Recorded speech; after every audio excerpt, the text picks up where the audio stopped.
Fala, meus amados irmãos, tudo bem com vocês? Estamos aqui para darmos continuidade a esse maravilhoso livro aqui, que é a Confissão de Fé Batista de Londres de 1689, que já temos trabalhado desde o ano passado, né? O nosso objetivo aqui é concluir todos os 32 capítulos, comentando capítulo a capítulo o que é que os autores, melhor dizendo, dessa confissão planejaram ao escrevê-la. E hoje nós daremos continuidade no capítulo 3, que vai falar do decreto de Deus. Eu vou ler e explicar para vocês, vai ser uma leitura muito breve, muito rápida, e a gente consegue já passar pontos a pontos do que os autores quiseram dizer quanto ao decreto de Deus. Deus realmente decreta todas as coisas? Deus permite algumas coisas? Como é que funciona na mente desses autores o agir de Deus sobre a humanidade e sobre tudo o que acontece no nosso dia a dia, inclusive na nossa salvação? São 7 parágrafos o total, certo? Uma leitura bem rápida e nós vamos lendo e comentando à medida que formos lendo, tá ok? Antes de darmos continuidade, eu peço a todos vocês, meus irmãos, que porventura não são inscritos no canal, por gentileza, aperta esse botão aí embaixo, escrito inscreva-se, deixa o like, faz um comentário, dá uma sugestão para que esse conteúdo ele possa ser expandido, espalhado para mais pessoas possíveis, tá ok? Então vai dizer assim, capítulo 3, do decreto de Deus. Desde toda a eternidade, pelo mais sábio e santo conselho da sua própria vontade, livre, inalteravelmente, Deus decretou em si mesmo todas as coisas, o que quer que venha acontecer. Então, tudo que acontece no mundo foi um decreto de Deus. Absolutamente tudo. Inclusive as coisas que nós julgamos não ser coisas muito boas. Como, por exemplo, um atentado às Torres Gêmeas, um assassinato, um bebê que é morto, que é estuprado.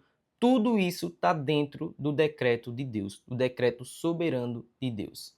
Ele o fez, no entanto, de maneira que não é nem o autor do pecado, nem tem comunhão com alguém que esteja em pecado. Embora tudo que Deus decrete, inclusive pecados que acontecem no mundo, são também partes do decreto de Deus, Deus não tem relação alguma com esse pecado. Ele não é autor do pecado, porque o ser humano peca de acordo com sua livre agência, sua livre capacidade de agir e de raciocinar.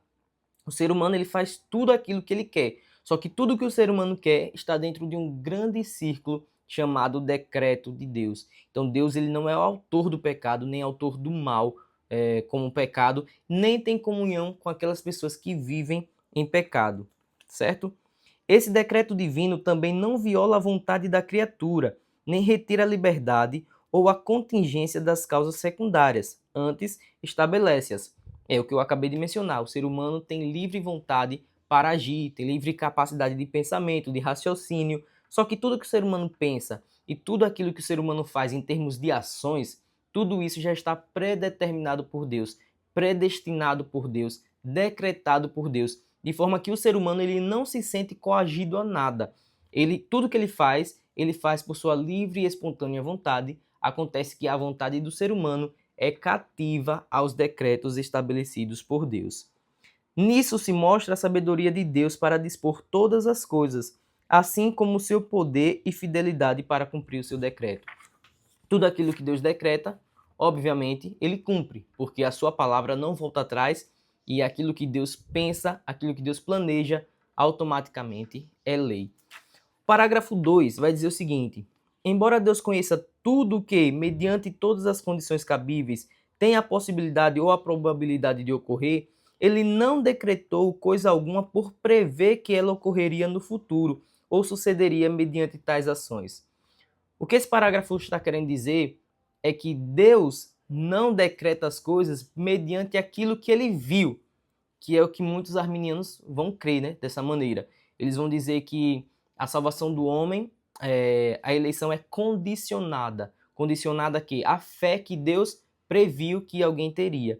E aqui o texto está dizendo que Deus não decreta nada baseado naquilo que ele viu que poderia acontecer.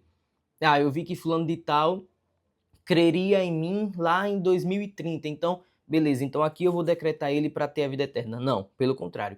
Deus primeiro decreta o ser humano que vai ser salvo ou o que vai acontecer, independente do que seja, para depois, por causa do decreto de Deus, aquilo se tornar factual. Então, Deus é sim presciente. Deus é sim onisciente. Deus sabe de todas as coisas. Deus sabe o que vai acontecer amanhã. Mas ele não planeja nada, ele não decreta nada baseado naquilo que ele viu. Porque a história, por si só, não tem vida própria. Pelo contrário, a história ela é escrita e ela é regida por Deus. Se o futuro está lá, ele não está lá por um acaso. Ele está lá porque Deus o colocou lá. Se amanhã você vai ter um carro ou uma casa, ou se você vai sofrer um acidente, ou se você vai perder algum ente querido, isso não vai acontecer porque Deus sabe que vai acontecer, ou porque Deus permitiu que isso fosse acontecer, mas porque Ele próprio decretou ativamente que aquilo aconteceria. O parágrafo 3 vai dizer: pelo decreto de Deus, com vista à manifestação da sua glória, alguns homens e anjos são predestinados ou pré-ordenados para a vida eterna por meio de Jesus Cristo, para louvor de sua gloriosa graça, enquanto outros são entregues a seus próprios pecados, para sua própria e justa condenação e para louvor da gloriosa justiça divina. Então, o que esse parágrafo está querendo dizer, já em termos de salvação, e não simplesmente em acontecimentos do cotidiano, é que anjos e homens são igualmente predestinados. Uns são predestinados para a vida eterna, outros não são predestinados para a vida eterna.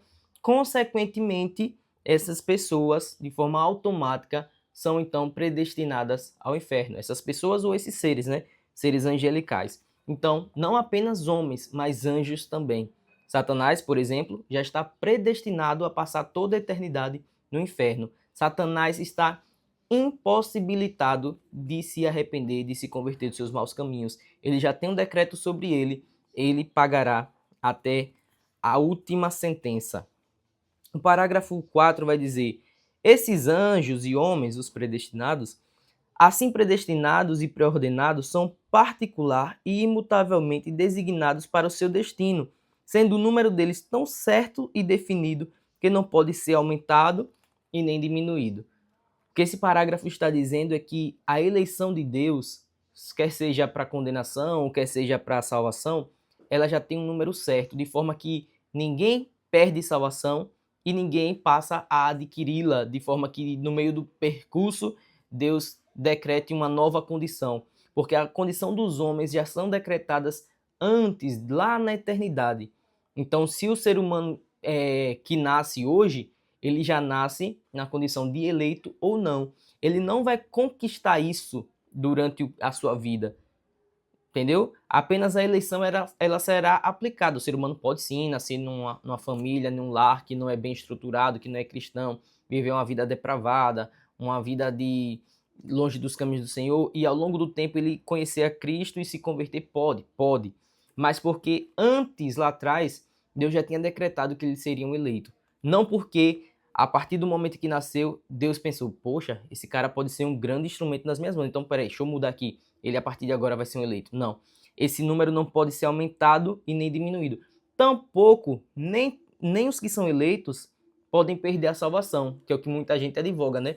É possível perder a salvação, não lutou até o final, perdeu a salvação, não foi salvo porque não lutou até o final. Não, o número de salvos, o número de perdidos, já é um número contado e certo. Ah, então como assim, Moaz? Se muita gente ainda nem nasceu. Esse número certo já é contabilizado com as pessoas que haverão de nascer. Capítulo 5 vai dizer: por sua livre graça e amor, Deus, antes que a fundação do mundo fosse estabelecida, de acordo com o seu propósito eterno e imutável, e segundo o seu conselho secreto e o beneplácito da sua vontade, escolheu em Cristo para a glória eterna os que, dentre a humanidade, são predestinados para a vida, sem que houvesse neles nenhuma condição ou causa que o movesse a isso. Então, nós somos eleitos pela bondade, pelo beneplácito, pela vontade santa e justa de Deus. Não porque Deus enxergou algum mérito em nós. Poxa, caramba, Moaz vai ter um canal no YouTube de 1000 pessoas, certo? Com cada vídeo com, sei lá, 20, 30 visualizações. Esse cara pode ser um instrumento nas minhas mãos, vou salvá-lo. Não, pelo contrário. Quando Deus olhou para mim, Deus não enxergou benefício algum. Deus só encontrou desvantagens. Deus só encontrou um coração apodrecido e pecaminoso, mas mesmo assim ele me salvou, simplesmente porque ele é um Deus bom. E há justiça nisso. Por mais que nós não compreendamos na sua plenitude, há uma justiça em Deus salvar quem ele salvou. Se você é salvo, não há motivos para ter jactância, se achar melhor que o outro, se achar que é alguém que você é mais capaz de compreender a palavra de Deus e por isso que você foi salvo. Não. Você foi salvo não por causa do seu mérito, não por causa de você, mas apesar de você. Deus se compadeceu de você simplesmente porque ele queria ser glorificado. Não houve nada de bom em você. Então você não pode contar vantagem entre você que vai para a igreja, que vai para os cultos certinho todos os dias, que se entrega ao Senhor, para uma pessoa que está caída na esquina, bêbada, suja. Você não é melhor que ela, porque você só está na condição que você está, porque Deus foi bondoso com você, por causa dele próprio, e não por mérito algum seu. O parágrafo 6 vai dizer: visto que Deus designou os eleitos para a sua glória, também pré-ordenou todos os meios para isso, pelo eterno e mais livre propósito da sua vontade. Portanto, os que são eleitos, tendo caído em Adão, são redimidos por Cristo e eficazmente chamados à fé nele, pelo seu Espírito que age no tempo devido. Eles são, além disso, justificados, adotados, santificados e, pelo poder do Senhor e por meio da fé, guardados para a salvação. Ninguém, além dos eleitos, é redimido por Cristo ou eficazmente chamado, justificado, adotado, santificado e salvo. Esse parágrafo aqui é maravilhoso porque ele é o resumo daquilo que os teólogos chamam de tulipe, ou os 5 pontos do calvinismo. O texto vai falar que Deus designou tudo, todas essas pessoas, todos os eleitos, para a glória eterna. Mas não somente fez isso, como dispôs os meios para que isso acontecesse. E o meio para que isso acontecesse foi enviar seu filho, e seu filho morrer por nós, derramar sangue, e seu cordeiro imaculado, que pagou pelos nossos pecados. De forma que só é justificado, só é salvo e só permanece perseverante na fé ou guardado de uma queda fatal aqueles quem Deus elegeu antes da fundação do mundo. Se estivesse em nosso poder, em nossas mãos, o permanecer em Cristo, com certeza nós cairíamos hoje mesmo. Mas quem nos faz perseverar em Cristo, em santidade, em devoção, é o próprio Deus, que nos guarda. Esse é o P da tulipe, né? A perseverança dos santos. E essa perseverança dos santos não quer dizer que em nenhum momento a pessoa, o eleito, vai se afastar dos caminhos do Senhor, ou cair em uma tentação, ou simplesmente se desviar. Não. O que o texto está dizendo é que esse eleito ele está guardado em Deus, e que por mais que ele se desvie temporariamente, por um período de tempo, obviamente, ele não vai morrer antes de voltar-se para os caminhos do Senhor. E aqui o voltar-se para os caminhos do Senhor não é simplesmente no leito de morte ele dizer, poxa, caramba, é melhor eu dizer que vou me converter porque eu já estou nos meus últimos instantes, então se eu não me converter eu vou morrer, eu vou partir dessa para melhor, então beleza, eu aceito a Cristo. Não, mas é reconhecer de fato que ele viveu longe dos caminhos do Senhor, que ele viveu uma vida de devassidão, de pecaminosidade, e assim viver para Cristo. Entregar a sua vida reconhecendo que de fato, Senhor, eu vivi longe dos seus caminhos. De fato, Senhor, eu sou um pecador e preciso me reencontrar contigo. É dessa maneira que um justo, um eleito, encontra arrependimento após se afastar dos caminhos do Senhor. Mas para finalizar, o 7º parágrafo vai dizer assim: a doutrina desse elevado mistério da predestinação deve ser manejada com prudência e cuidados especiais, para que os homens que atendem à vontade de Deus revelada em sua palavra e prestam-lhe obediência assegurem-se da sua eleição eterna, com base na certeza de que foram eficazmente chamados. Assim, essa doutrina proporcionará a todos os que sinceramente obedecem ao Evangelho motivos para louvarem, reverenciarem e admirarem a Deus, assim como para serem humildes e diligentes e terem abundante consolação. Que maravilha!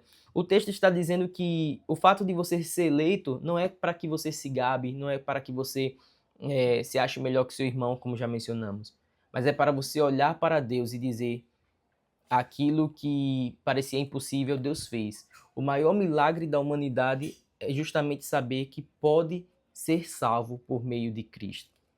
Que Deus pode salvar o ser humano por mais pecador que ele seja. E louvar a Deus por causa disso, por causa desse ato. Então, é isso que esse capítulo do decreto de Deus vai nos ensinar. Que Deus abençoe a sua vida e até a próxima.